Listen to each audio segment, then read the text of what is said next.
Assalamualaikum warahmatullahi wabarakatuh. Perkenalkan, nama saya Nabila Zeki Zahirah dengan NIM 202218880047. Di sini saya akan melakukan presentasi mengenai metodologi penelitian, di mana saya mengambil judul yaitu hubungan stres kerja terhadap kinerja tenaga medis di Rumah Sakit Siti Aisyah Madiun. Dengan dokter pembimbing yaitu Dokter Shalal Absar, Magister Kesehatan. Yang pertama yaitu bab satu mengenai pendahuluan. Yang pertama adanya latar belakang. Di sini alasan saya mengapa mengambil uh, judul seperti itu karena berangkat dari latar belakang yaitu stres kerja, di mana stres kerja adalah sensasi ketegangan yang diderita oleh tenaga kerja dalam mengelola pekerjaan, dapat berupa tidak nyaman, cemas oleh karena pekerjaannya, tempat kerjanya, ataupun situasi saat pekerja itu melakukan pekerjaannya. Kemudian prevalensi stres kerja menurut HSE atau Health, Safety, and Environment pada tahun 2017 atau 2018 adalah 595.000 kasus dengan tingkat prevalensi 1.800 per 100.000 pekerja.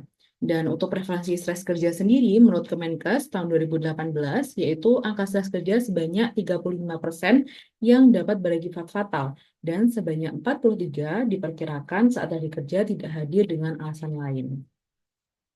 Nah, untuk hal tersebut, saya melakukan research ataupun melihat penelitian-penelitian sebelumnya, di mana di sini saya menemukan pada penelitian sebelumnya oleh Hakman tahun 2021, di mana adanya pengaruh beban kerja, stres kerja, dan motivasi kerja terhadap kinerja perawat pasien COVID tahun 2000, COVID-19.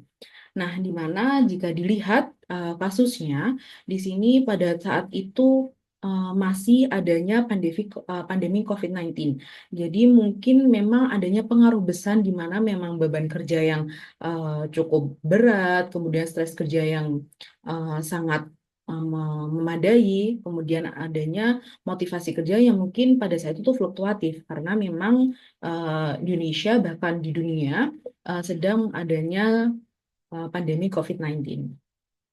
Selanjutnya, penelitian kedua dilakukan oleh Dando pada tahun 2021. Di sini membuktikan bahwa stres kerja tidak berhubungan dengan masalah keluarga karena seseorang juga memiliki tuntutan yang lain di pekerjaannya.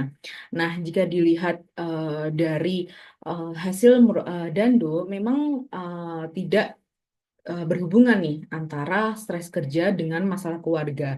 Namun, jika dilihat dari itu juga dilihat dari hasilnya saja, kita tidak dapat menjustifikasi langsung. Setelah saya baca, memang mungkin itu tuh banyak menjadi permasalahannya. Namun adanya faktor-faktor lain juga yang dapat mempengaruhi dari stres kerja itu sendiri, bukan hanya tentang masalah keluarga.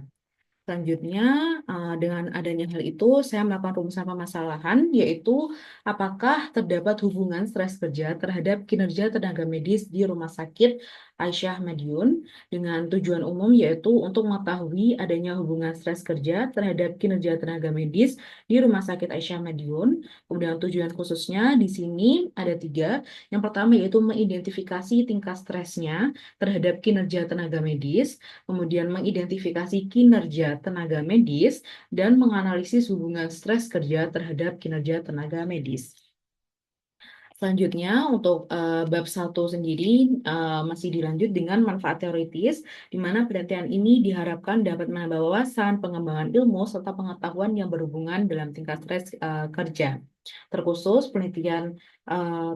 untuk para peneliti yang akan melakukan penelitiannya. Kemudian manfaat praktis di mana dengan adanya hasil dari penelitian ini diharapkan dapat memberikan bahan evaluasi dan pemikiran yang dapat menjadi bahan evaluasi rumah sakit dalam melakukan pendampingan dan evaluasi tingkat stres kerja dan kinerja para tenaga medisnya. Kemudian bab 2 yaitu tinjauan pustaka. Di sini saya mengambil tiga garis besar yaitu di mana nantinya saya akan membahas stres, kemudian stres kerja dan kinerja.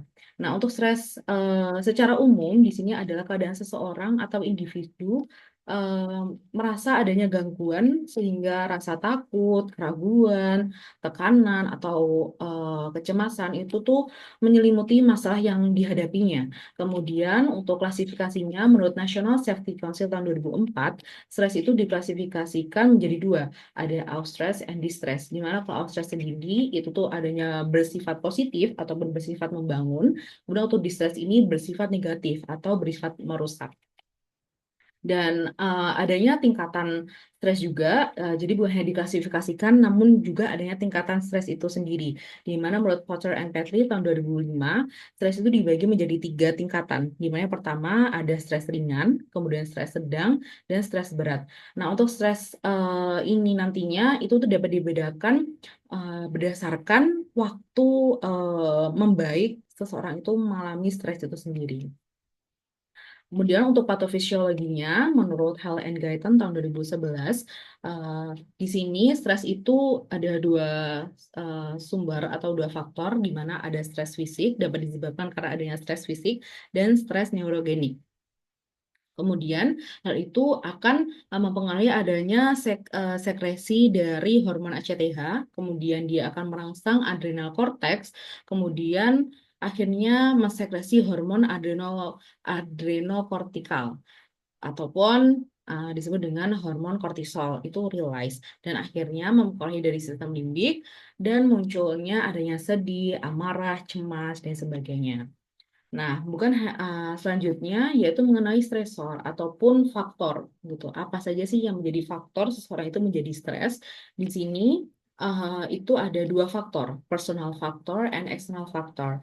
Jadi bisa dapat disebabkan karena diri sendiri ataupun individualnya masing-masing, ataupun memang adanya faktor lain di situasinya yang menyebabkan seseorang itu mengalami stres. Selanjutnya, pada garis kedua, di sini adanya stres kerja, di mana stres kerja ini lebih terkhusus untuk mengenai para pekerja, di mana stres kerja adalah kondisi terjadinya ketegangan dan muncul emosi penurunan performa seseorang di tempat kerja. Dan hal tersebut adanya faktor-faktor yang menjadi stres kerja menurut National Institute for Occupational Safety and Health.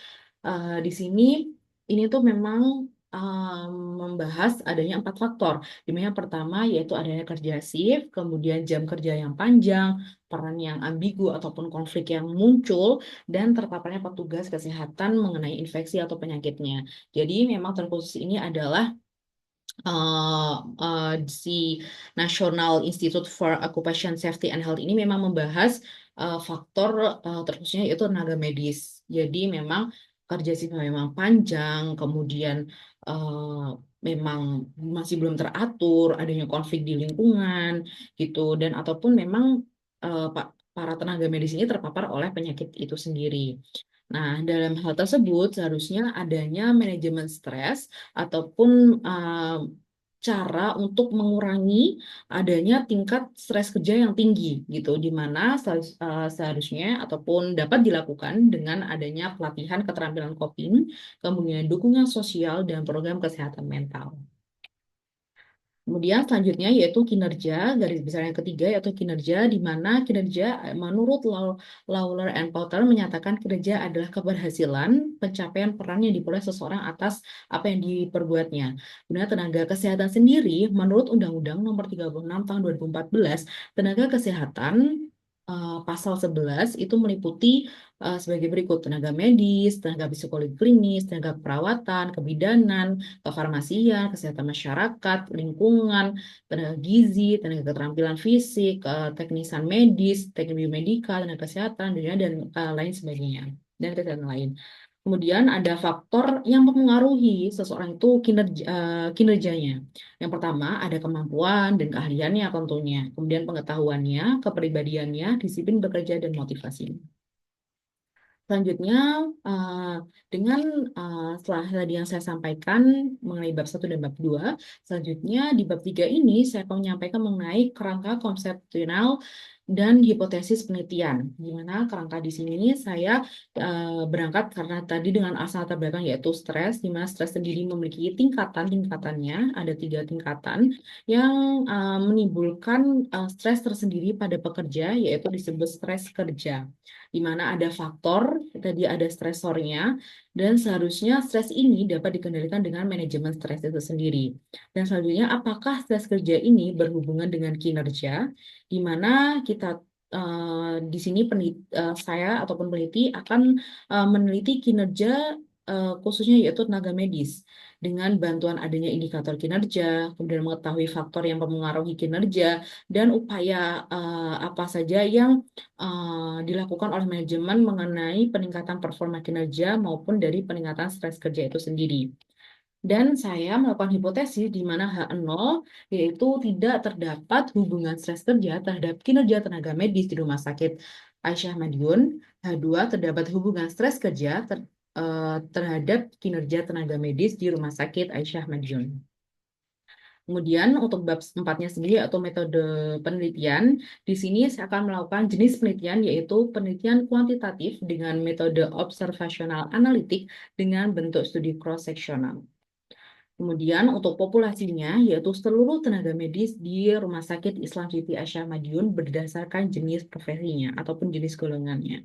Maka dari itu, sampel yang akan saya dapatkan atau sampel yang akan saya cari, itu saya memberikan kriteria inklusi dan eksklusi. Di mana untuk yang inklusinya ini berdasarkan adanya dokter spesialis, kemudian dokter umum, perawat, apoteker, dan laboran. Dan untuk kriteria eksklusi ataupun sampel yang saya tidak ambil, yaitu ada tenaga non-medis, tenaga medis yang sedang mengkonsumsi obat dengan efek sedatif, kemudian sedang cuti, dan memiliki riwayat gangguan jiwa. Setelah ada yang saya melakukan pembagian yaitu inklusi dan eksklusi. Di sini saya akan melakukan perhitungan besar sampel. Nah, karena saya telah mendapatkan informasi jumlah dari populasinya, kemudian saya menggunakan eh, rumus Lovin karena saya sudah mengetahui N besarnya ataupun jumlah populasinya. Kemudian saya memasukkan rumusnya, kemudian saya memilih untuk presentasi batas toleransi yaitu 10% karena dari jumlah seluruh populasi ini terdapat 182. Eh, Akhirnya saya hitung dan hasilnya 64,5. Dan saya membulatkan menjadi 65. Dan teknik pengambilan sampel saya yaitu proportional random sampling. Dan akhirnya saya hitung kembali berdasarkan pembagian skala proporsional terdapat hasil seperti ini.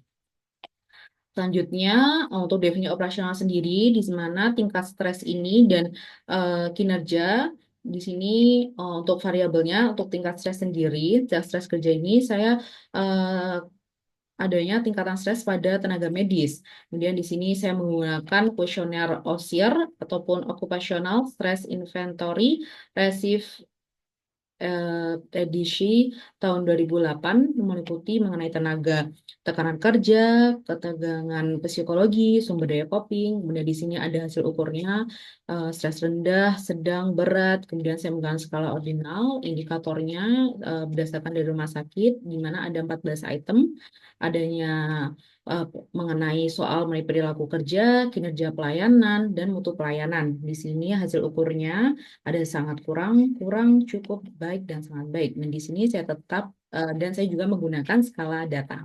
Skala datanya yaitu ordinal. Dan saya melakukan penelitian ini di Rumah Sakit Siti Aisyah Madiun pada bulan Mei hingga Juni tahun 2025.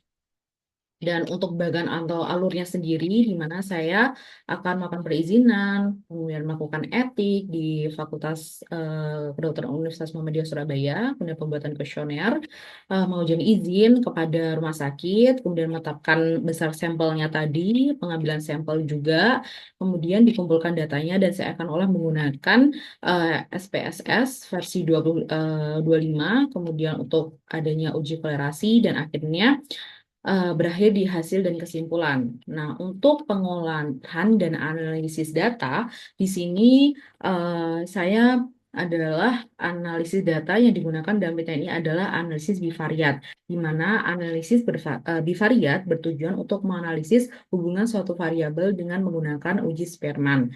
Karena skala data pada penilaian ini, pada variabel independen, saya menggunakan ordinal. Berikut daftar pustaka yang saya gunakan. Baik. Mungkin cukup sekian yang bisa saya sampaikan. Kurang lebihnya mohon maaf. Wassalamualaikum warahmatullahi wabarakatuh.